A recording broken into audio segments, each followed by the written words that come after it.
Welcome to the Dark Files.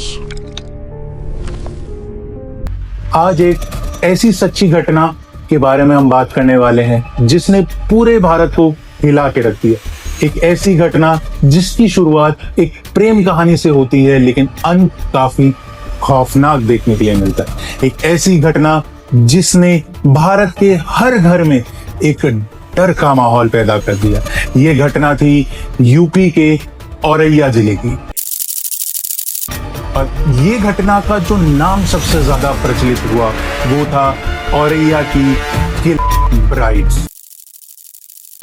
इस घटना के बारे में आज हम इन्वेस्टिगेट करेंगे और सारी चीजें जानेंगे कि हाँ कैसे इस घटना को अंजाम दिया गया और कैसे पुलिस ने इन सभी आरोपियों को पकड़ा। तो चलिए शुरू करते हैं। दिलीप यादव औरैया डिस्ट्रिक्ट का एक बेहद ही शरीफ और अच्छा लड़का था। दिलीप यादव ने अपनी लाइफ में एक न्यू चैप्टर स्टार्ट किया था, यानी 5 मार्च 2025 को 3 साल के प्यार का फल मिलने वाला था। 5 मार्च को दिलीप की प्रगति यादव से शादी हुई। उन दोनों को देख के सभी लोगों को एक आदर्श जोड़ी की उम्मीद थी कि इन दोनों का प्यार जो है वो बहुत ही आगे तक जाएगा। जितने भी लोग आए थे उन्होंने अच्छे से आशीर्वाद दिया और प्रगति के चेहरे पे खुशी देखने लायक थी। दोनों बेहद खुश थे और एक नई शुरुआत कर रहे थे, लेकिन बंद दरवाजे के पीछे कुछ राज दफन थे। ये राज था प्रगति यादव का। प्रगति यादव एक लड़के से बहुत प्यार करती थी। उसका नाम था अनुराग यादव, जो उसी के गांव का था। लेकिन आज भी प्रगति अंदर ही अंदर अनुराग को बहुत चाहती थी। प्रगति ने अपनी नई शुरुआत कर तो ली थी दिलीप के साथ, लेकिन अनुराग को वो भूल नहीं पाई। इसी वजह से प्रगति ने एक बहुत ही सनसनीखेज काम करने का सोचा। प्रगति ने सोचा कि कैसे वो अनुराग के साथ वापस अपना जीवन शुरू कर सकती। शादी के 4 दिन बाद प्रगति वापस अपने गांव चली जाती।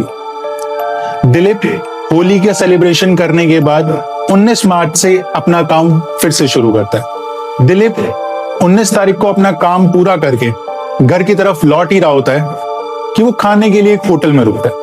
वहां पे वो प्रगति को और अपने भाई को फोन करके बताता है कि मेरा काम पूरा कंप्लीट हो चुका है और अब मैं घर के लिए निकलने वाला हूं। थोड़ी ही देर में प्रगति यादव एक प्लान को अंजाम देने का सोचती।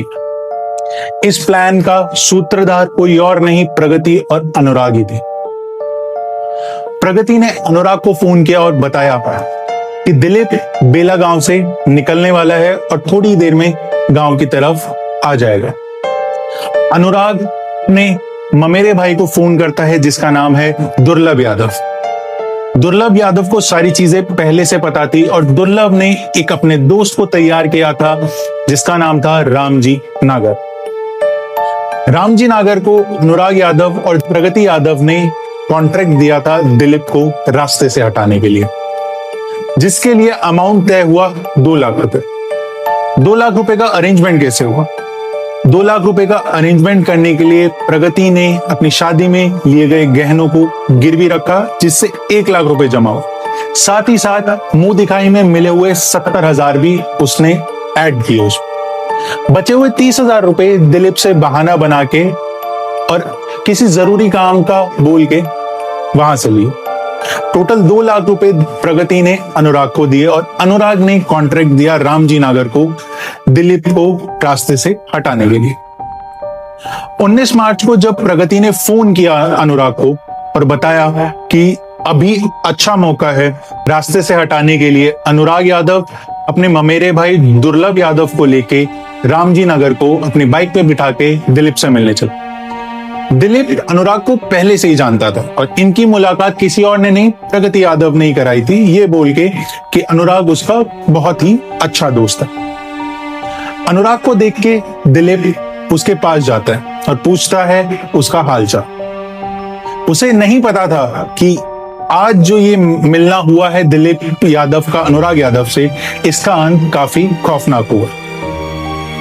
अनुराग यादव दिलीप को कहता है कि मेरा ये दोस्त जिसका नाम है रामजी नगर, इसकी गाड़ी खराब हो गई है और उसे ठीक करने के लिए उन्हें दिलीप की हेल्प चाहिए। दिलीप ये सुन के रेडी हो जाता है, जिसके बाद अनुराग वहां से चला जाता है और दिलीप रामजी नगर और दुर्लभ यादव के साथ अपाची बाइक पे बैठ के गाड़ी ठीक करने के लिए निकलता है।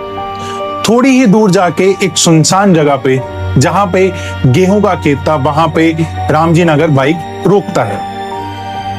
दिलीप बाइक से उतरते ही पूछता है कि गाड़ी कहाँ है। इतना पूछते ही दुर्लभ यादव पीछे से दिलीप यादव पे हमला कर देता है, जिसकी वजह से दिलीप यादव को काफी गहरी चोटें लगती हैं उसके सर के पीछे। थोड़ी देर में दुर्लभ यादव अपनी जेब से एक गन निकालता है और उस गन का बट सीधा दिलीप यादव के सर में मारता है। जैसे ही बट की मारता है, उसी टाइम दिलीप यादव नीचे गिर जाता है। उतने में ही दुर्लभ यादव उसी गन से दिलीप यादव के सर में गिरता है, जिसकी वजह से वो अनकॉन्शियस हो जाता है। वो देख के रामजी नगर और दुर्लभ यादव को लगता है कि उन्होंने दिलीप यादव को खत्म कर दिया। ये देखते ही वो तुरंत वहां से भाग जाते हैं।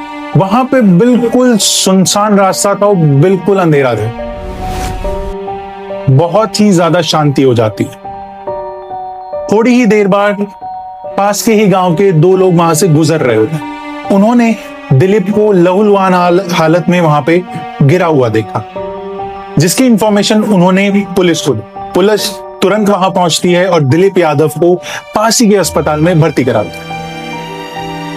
काफी देर हो जाने के बाद दिलीप यादव का परिवार परेशान हो जाता है और दिलीप यादव के फोन पे कॉल करता है, ये पूछने के लिए कि इतना टाइम कहां लगा और कब तक वो घर लौटेगा। लेकिन उस फोन को कोई और उठाता और वो कोई और नहीं, वहां की पुलिस होती। पुलिस फोन उठाते ही तुरंत बताती है कि दिलीप के साथ कुछ घटना घटित हुई है, जिसके बाद उसे हॉस्पिटल में भर्ती करा दिया गया। परिवार जल्दी से जल्दी हॉस्पिटल पहुंचता है, लेकिन दिलीप की हालत देख के वो अपने आप को रोक नहीं पाते हैं। ऐसा लगता है कि उनके पैरों के नीचे से जमीन खिसक गई। उन्हें टेंशन इस बात की होती है कि अभी नई नई शादी हुई 5 मार्च को और 19 मार्च को इतनी बुरी हालत में दिलीप में। वो टेंशन में आते हैं कि कैसे वो प्रगति को इन्फॉर्म करेंगे। हिम्मत जुटा के वो प्रगति के घर पे कॉल करते हैं और बताते हैं कि दिलीप की हालत बहुत गंभीर है। ये सुनते ही प्रगति रोने लगती है। बड़ी मुश्किल से प्रगति के घर वाले प्रगति को लेके हॉस्पिटल पहुंचते हैं, लेकिन प्रगति चुप नहीं होती। सभी लोग सदमे में जा चुके हो। 2 दिन अपनी मौत से लड़ने के बाद दिलीप जंग हार जाता है। पुलिस पहले इस केस को एक दुर्घटना के हिसाब से देख रही थी, लेकिन जब पोस्टमार्टम की रिपोर्ट आती है तो पुलिस को पता लगता है कि दिलीप की मौत का कारण उसके सर के पीछे लगी गहरी चोट और सर में लगी एक गोली थी। गोली का नाम जैसे पुलिस सुनती है तो उसे एक मर्डर के हिसाब से ट्रीट करती है। वो जल्दी से जल्दी उस रास्ते पे लगे हुए सीसीटीवी फुटेज को देखने लगती है। ये सीसीटीवी फुटेज जिन सीसीटीवी के थ्रू मिली थी, वो सीसीटीवी यूपी पुलिस ने त्रिनेत्र के अभियान के द्वारा लगाए थे। उन सीसीटीवी के थ्रू एक क्लिप उन्हें मिलती है, जिसके ऊपर दिलीप यादव 2 लोगों के साथ बाइक पे कहीं जा रहा होता। जब पुलिस उस सीसीटीवी फुटेज को गौर से देखती है तो उन्हें एक जाना माना चेहरा उसमें दिखता है। वो किसी और का नहीं, रामजी नागर का। पुलिस ऑलरेडी रामजी नागर को जानती थी, क्योंकि वो अभी रिसेंट ही जेल से पैरोल पे बाहर निकला था। लेकिन पुलिस को यह नहीं पता था कि पैरोल से निकलने के बाद वो इस घटना को अंजाम देने वाला। पुलिस जल्दी से जल्दी रामजी नागर को अरेस्ट करती है और उससे पूछताछ शुरू करती है। रामजी नागर काफी मशक्कत के बाद एक नाम लेता है और वो नाम होता है अनुराग यादव का। जैसे ही पुलिस को पता लगता है, वो तुरंत ही अनुराग यादव के घर पे जाती है और अनुराग यादव को अरेस्ट कर लेती। उन सभी ने सोचा था कि इस घटना को अंजाम देने के बाद कोई भी उन्हें पकड़ नहीं पाएगा, लेकिन कहते हैं ना कि झूठ को ज्यादा दिन छुपाया नहीं जा सकता। पुलिस अनुराग यादव को पकड़ के पुलिस स्टेशन लेके आती, लेकिन अनुराग यादव कुछ नहीं बताता। उसके बाद पुलिस उन दोनों के फोन को चेक करती है और उन्हें एक सनसनी खुलासा सामने आता। वो चीज थी प्रगति यादव का कंटिन्यूअस कांटेक्ट में रहना। जिसके बाद अगले ही दिन पुलिस दिलीप के घर जाती है और प्रगति को वहां से अरेस्ट करती है। ये देख के सारे गांव वाले हैरान थे कि जिसका पति अभी अभी दुनिया को छोड़ के गया है उसे पुलिस क्यों पकड़ के लेके जाए। पुलिस उस वक्त कुछ नहीं बताती है, लेकिन अगले दिन पुलिस अपना बयान मीडिया को देती है, जिसमें पुलिस बताती है कि दिलीप की मौत के पीछे कोई और नहीं, प्रगति यादव और अनुराग यादव की साजिश थी। और ये साजिश क्यों करी गई थी, वो सबसे बड़ा क्वेश्चन मार्क था। पुलिस की काफी पूछताछ के बाद में सारी चीजें पन्ने बाय पन्ने सबके सामने आती।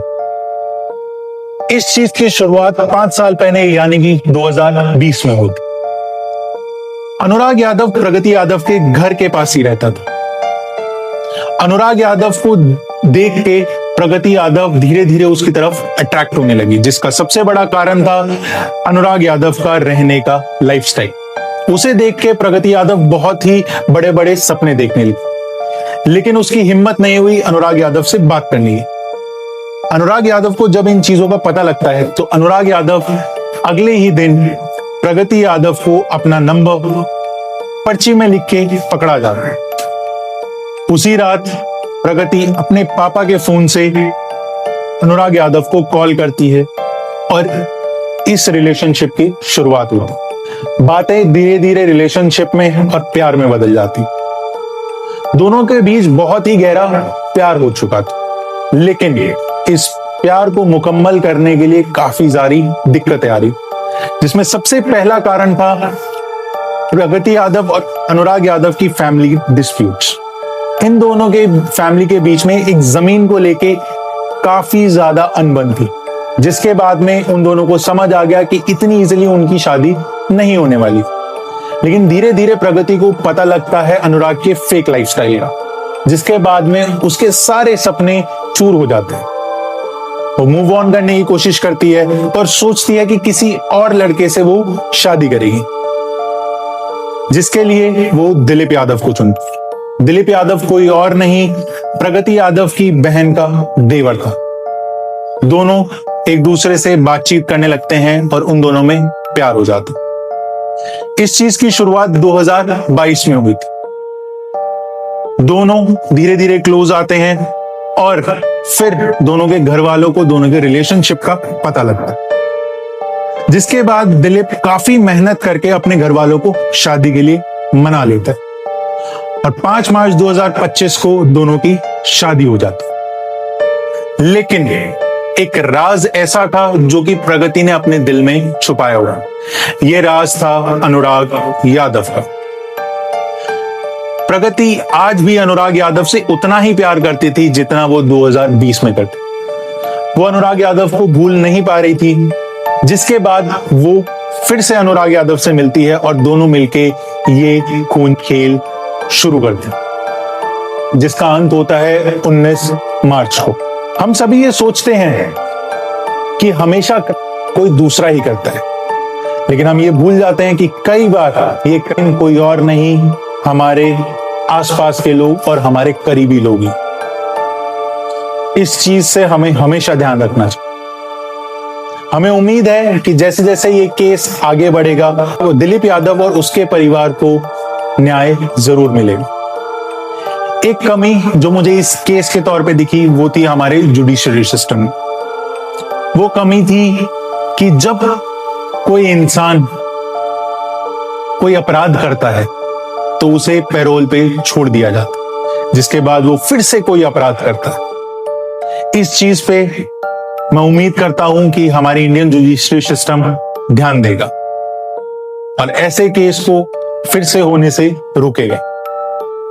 वीडियो अच्छी लगी हो जरूर लाइक करिए और आगे आने वाले ऐसी ही वीडियोस के लिए और सच्ची घटना के लिए हमारे चैनल को सब्सक्राइब कर लीजिए। मिलते हैं अगली वीडियो में, तब तक के लिए जय हिंद, जय भारत।